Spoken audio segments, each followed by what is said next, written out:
Ever feel like, you're talking at people, not really to them, like you're putting the message out there, but it's not really landing? Happens all the time, right? Oh, all the time. So today's deep dive, that's what we're tackling. We're cracking open Tyler Andrew Cole's Speak Smartly, Critical Thinking for Effective Communication. And we're diving into those first few chapters, laying that groundwork, for how thinking clearly can actually make you like a communication rock star. Because he makes this big promise right out of the gate, Cole does. He says this book, it can help you become this confident, respected communicator in every single part of your life. Every aspect. Now, I'm always a little, skeptical. Of course. Big promises, but let's see where he takes us, right? I'm with you. And what's really cool is how he takes this thing. Critical thinking, we usually think, academics, debates. Right. He puts it right at the heart of what makes communication really hit home. Says it's the secret ingredient, the difference between just talking and making a real connection. Before we go on with the podcast, I invite you to download the free bundle, which contains the ebook and an executive summary of all the chapters with the key takeaways. Click on the first link in the description to claim your free bundle now and maximize your learning potential. Now it's free, but it won't be for long, so make sure to grab it while you can. So not about being some debate pro. It's like bringing that sharp analysis to, your everyday conversations. But how do we do that? Well, he starts by defining, what is critical thinking.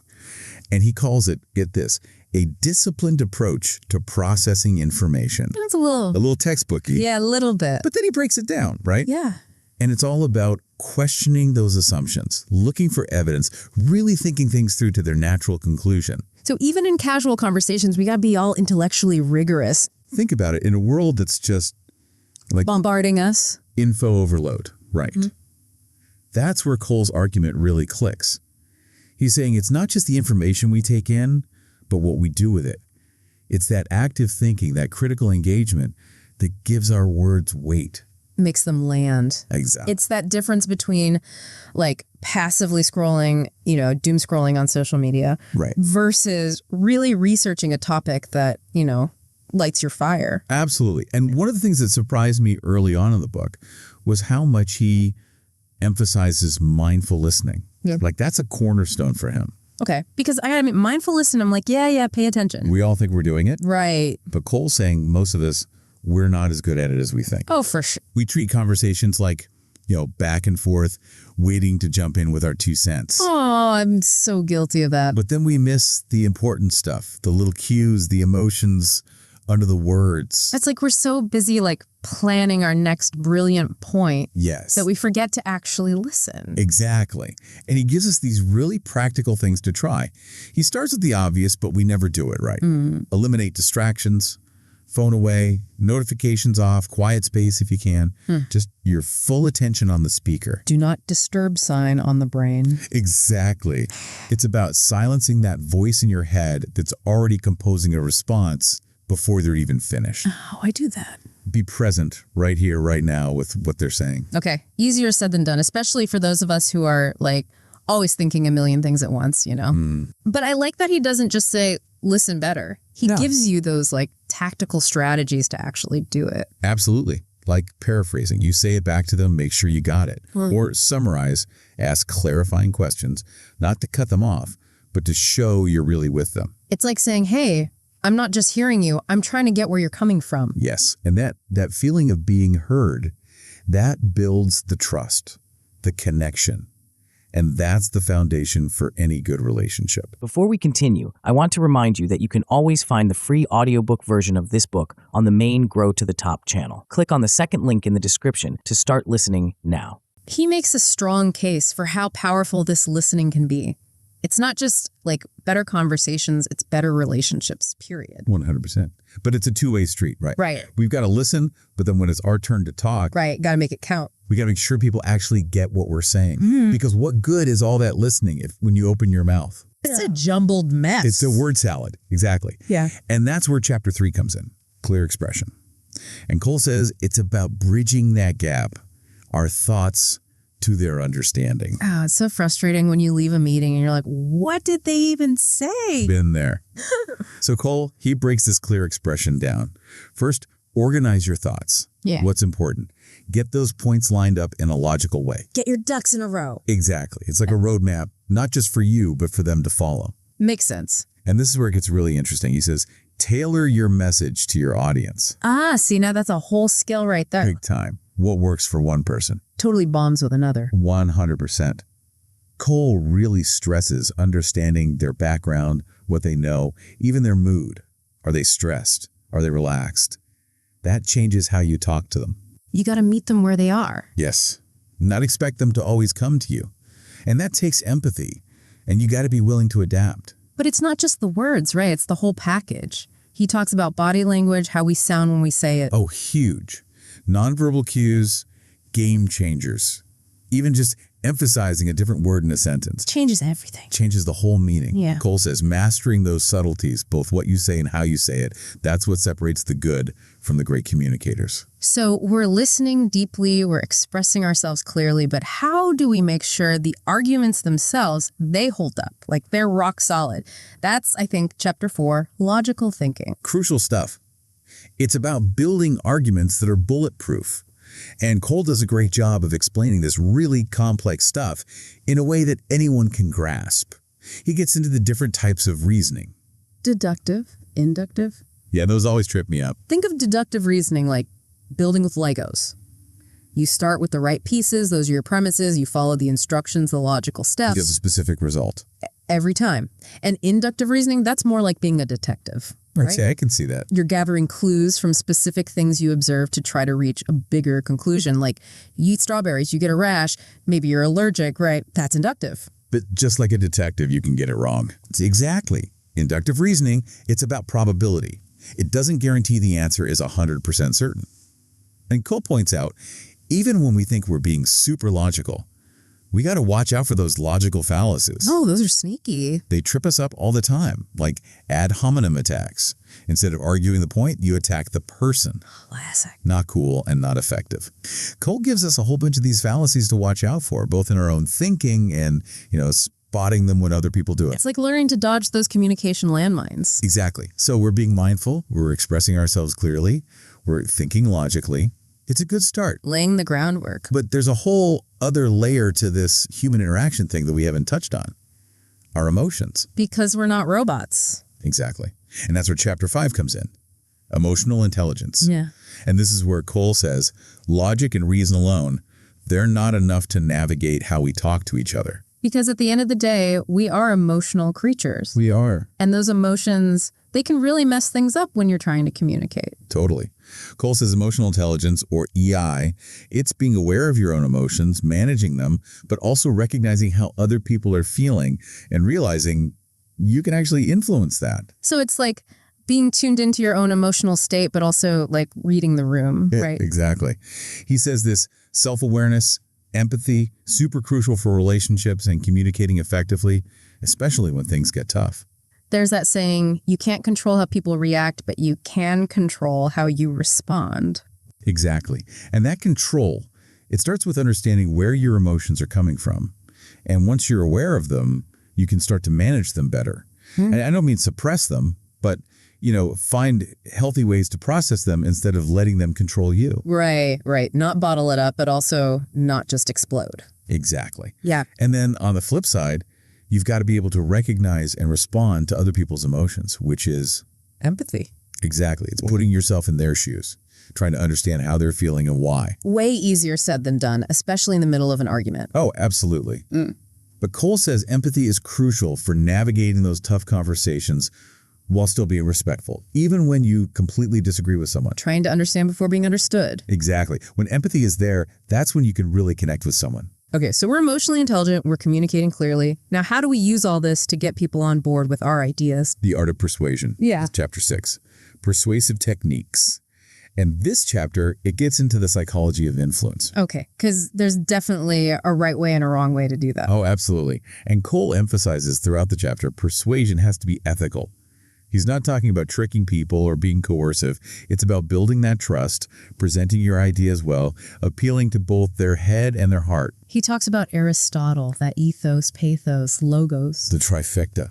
Ethos is your credibility. Are you trustworthy? Pathos, that's connecting with them emotionally, their values, what they care about. And logos, that's the logic, the facts, right? Exactly, like a three-legged stool. You need all of them for it to work. But then he goes beyond the classics, too. Okay, tell me more about that. He brings in all these modern psychology concepts. Reciprocity, scarcity, social proof. When used the right way, these things can really increase your influence. So it's not about manipulation, it's more like understanding how our minds work. Exactly, like reciprocity. You do something nice, they're more likely to do something nice back. Pay it forward, or even just grabbing a coffee for a coworker. Exactly. But Cole reminds us, just because these techniques work doesn't mean anything goes. Use them responsibly. It's not about winning at all costs. Right. It's about bringing people along, hopefully to a better place, right? Yeah, absolutely. Okay, so we're persuasive, we're in tune with emotions, but what about when disagreements happen? Because they always do. How do you navigate those without, like, blowing everything up? Because sometimes those conversations can go very sideways, very fast. Totally. That's chapter 7, conflict resolution. And what's interesting is Cole says conflict, which we usually think of negatively, can be a chance to grow. Oh, like what doesn't kill you? Makes you stronger. Exactly. But only if you handle it right. He says it's not about avoiding disagreements or always compromising. It's about addressing them directly, but doing it in a way that's respectful, trying to find solutions that actually work for everybody. He talks about active listening here again, right? Especially when things get heated. So important. And in this context, active listening means really getting their point of view, even if you don't agree with it. Acknowledge their feelings. Try to understand where they're coming from. See their side of it, as hard as that might be. Yes. Put your own ego aside and genuinely try to see it through their eyes. Not easy when you're in the heat of the moment. It's not. That's why he also talks about being assertive, not aggressive. Okay, what's the difference? Assertive is being clear about what you need, what you think, but in a way that respects them too. So not a pushover, but not a steamroller either. Exactly. He gives a bunch of techniques. One that stuck with me is called interest-based negotiation. Tell me more about that. So instead of just arguing about what you want, you dig deeper. Why do you want it? What are the underlying interests? Get to the root of it.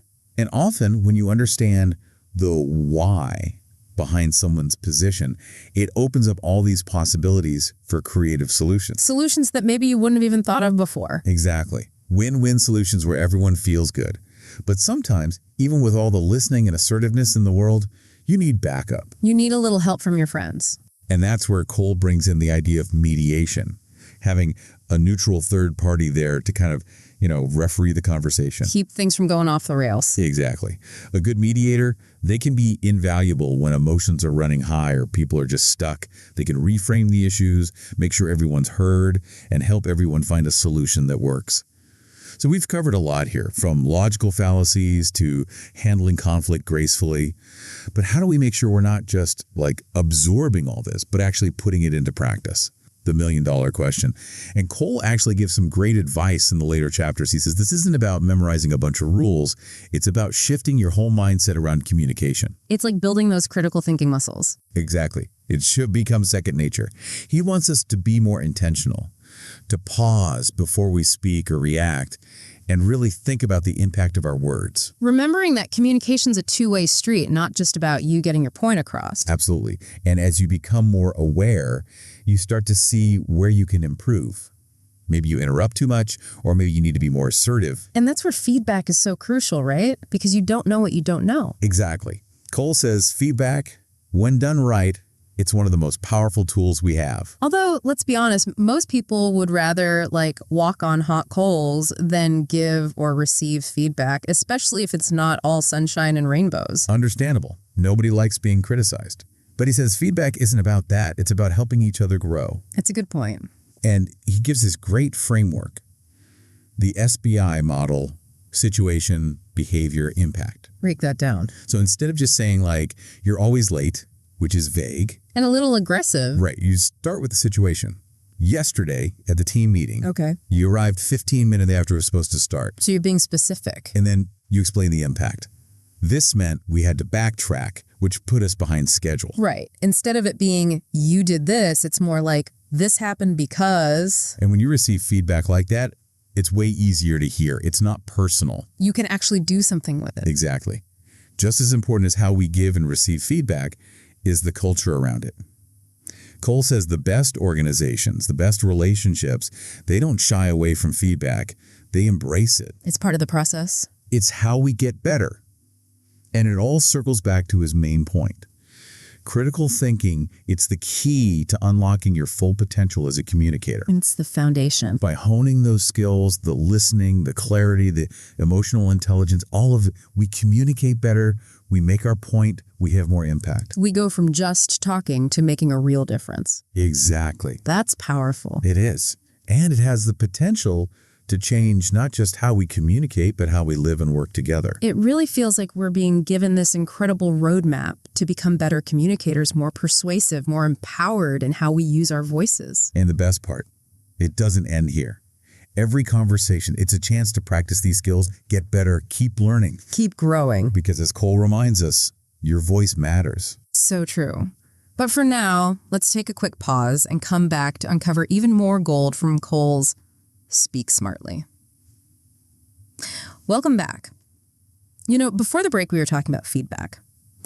And it reminded me of this time I totally bombed a presentation at work, just completely froze up. Oh no. What happened? I was so focused on getting every single detail right, that I completely forgot to connect with the people listening. You were in your head too much. Oh, totally. It was like I was just talking at them, not to them. Yeah. And afterwards, my boss, he pulled me aside. He said, look, you've got the right ideas, but how you're presenting them needs work. Ouch. Yeah. But it sounds like he was actually using that SBI model we talked about. He did. He really did. He describes the situation, the presentation, Right.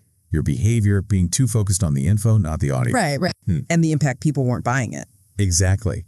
And as much as it sucked to hear in the moment, that feedback was like a game changer. Made me realize you can have the best ideas in the world, but if you can't communicate them, if you can't get people to feel them, It doesn't matter. it's pointless.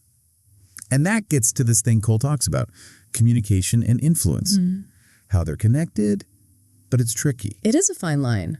Because we said earlier, influence can sometimes feel manipulative, right? Which is not a good look. But nobody wants to feel like they're being played. Right. So how do you walk that line? You're passionate. You want people to see your vision, but you don't want to be like the pushy one. Well, Cole, he gives these strategies for what he calls ethical persuasion. One that I really liked is this idea of addressing counter arguments head on before they even come up. So you're not just presenting your side. You're basically saying, hey, I know there are other ways to see this. And here's why I think those ways are maybe not as strong. Yes. By acknowledging the other side, you're showing them you've thought it through, you're open to dialogue. That builds trust. It's like disarming a bomb before it goes off. Exactly. You're showing them you're not trying to railroad them. You actually want to find a solution that works. And speaking of solutions, Cole talks about the importance of consensus. Finding that sweet spot where everyone feels good, even if it means giving a little. It's shifting from that me versus you to we're in this together. And that brings it back to the heart of communication. Because if you're not doing that well, You're not going to get anywhere. you're going to be stuck. All these skills, the listening, expressing yourself, emotional intelligence, logic, ethical persuasion, it's all connected. Pieces of the puzzle. And even when we think we're doing it all right, misunderstandings still happen. All the time. And that's where having someone neutral, a mediator, can be so helpful. Like a referee, someone to call fouls. Cole says they can be amazing when things get really heated or when you're just at a dead end. They can reframe things, make sure everyone feels heard, and guide everyone toward a solution. Which reminds me, we talked about feedback, right? Giving it well, but also, Taking it. yes, receiving it well, which can be even harder, honestly. Oh, I think most people, me included, our instinct is to get defensive when someone's criticizing us, even if they're trying to be nice about it. It's human nature. But Cole says, try to fight that urge. Approach feedback with an open mind. Which is like the opposite of what your brain wants to do. It takes practice. Yeah. But he says, when it's done right, feedback is a gift. A gift. It helps you see yourself more clearly, see where you can grow. It's how you get better. And, you've been really good about this, even in our conversations.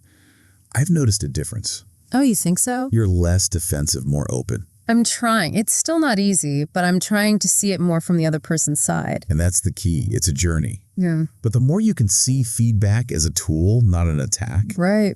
the more you grow from those tough conversations. And it's not just you. Cole says companies, relationships, they do better when feedback's a normal part of things. It's how we learn and get better together. It creates this culture of learning, always improving. And that takes us to chapter 9, Empowered Voice. This chapter got to me because it's not enough to just have these communication skills, right? The listening, the clarity, resolving conflict. You have to have the confidence to actually use them, to speak your truth. Find your voice. Exactly. And that's what Cole means by empowered voice. Yeah. It's using everything we've learned to express yourself authentically with power. Owning your ideas, your perspective, but doing it in a way that respects other people too. It's that balance, being assertive but not aggressive, confident but not arrogant. Knowing your voice has weight and you've got to use it responsibly. And that is hard, knowing when to speak up, when to listen, how to fight for what you believe in without like bulldozing everyone over. It's tough. And there's no easy answer. Every situation is different.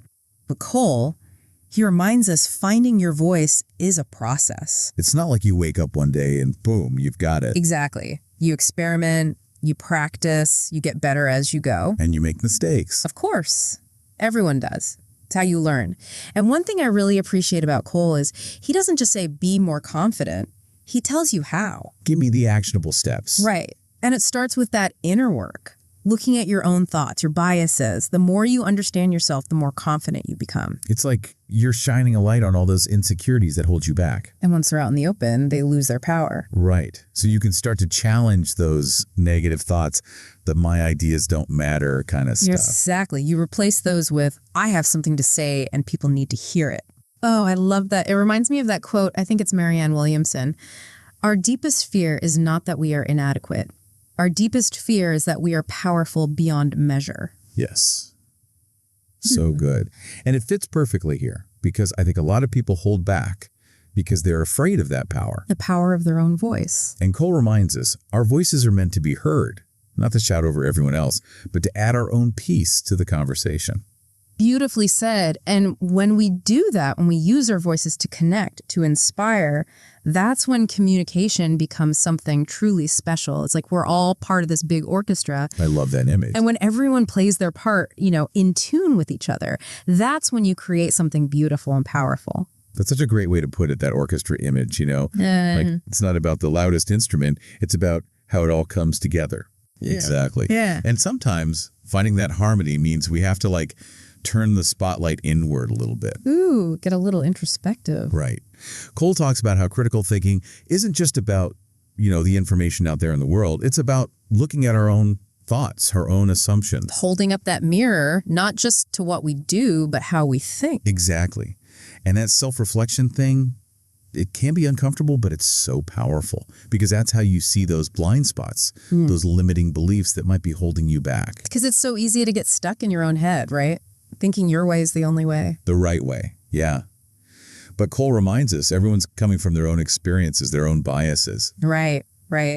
And acknowledging that's a big part of being a more empathetic communicator. Absolutely. It's stepping outside your own little bubble and trying to see the world through their eyes. Which honestly is way harder than it sounds, especially when something really matters to you. But I think that's where the magic happens, right? When you can bridge that gap, find that common ground, even when you disagree on the details. And it comes back to that critical thinking muscle we're building, questioning assumptions, really looking at the evidence, being open to the fact that maybe, you don't have it all figured out. 100%. And as you get more okay with that not knowing, communication becomes less about being right and more about understanding, connecting, finding solutions together. Like that growth mindset, right? Always learning. Exactly. And that's what makes it so exciting. It's not about reaching some finish line where you're a perfect communicator. It's the journey. Always trying to get better, connect more deeply, use your voice to make a difference. I like that. So as you're going about your day, your week, interacting with people, pay attention. How's it landing? Notice how people react to what you say, how you say it, even just your body language. Are you building those connections or shutting people down? Inspiring or turning people away? Are you using your voice to make things better? Because as Cole says, our voices matter. Every single one. So let's use them wisely, use them kindly, and hopefully make the world even just a little bit better, one conversation at a time. Couldn't have said it better myself.